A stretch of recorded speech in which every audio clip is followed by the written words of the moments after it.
استا محمد شہر میں گندم کی مبینہ ذخیرہ اندوزی کے بعد آٹے کی قیمتوں میں اضافہ کے باعث غریب اور متوسط طبقہ شدید مشکلات کا شکار ہو گیا ہے۔ شہریوں کا کہنا ہے کہ چند ہفتوں کے دوران آٹے کی قیمتوں میں نمایاں اضافہ ہے۔ گندم سرکاری گوداموں اور نجی گوداموں میں ذخیرہ کر گئی ہے، جس کا فائدہ اٹھاتے ہوئے منافع خور عناصر آٹے کو من مانے داموں فروخت کر رہے ہیں۔ بازار میں آٹے کی قلت بھی پیدا ہو گئی ہے۔ اس موقع پر شہریوں کا وش نیوز سے بات چیت کرتے جب ہمارا گندم جو ہے نا مارکیٹ میں آیا تھا، اس وقت جو ہے حکومت پاکستان نے ہمارا گندم جو ہے 2200 روپے فی من لیا تھا۔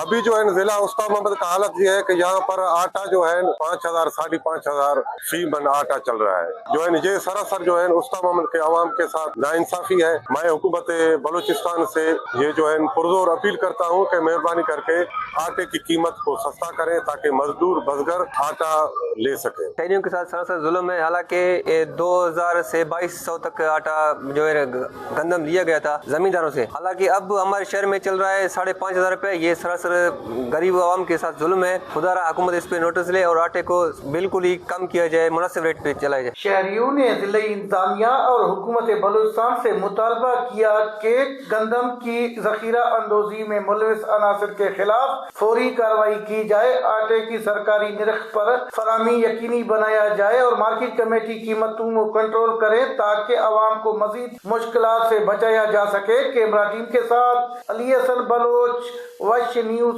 استا محمد۔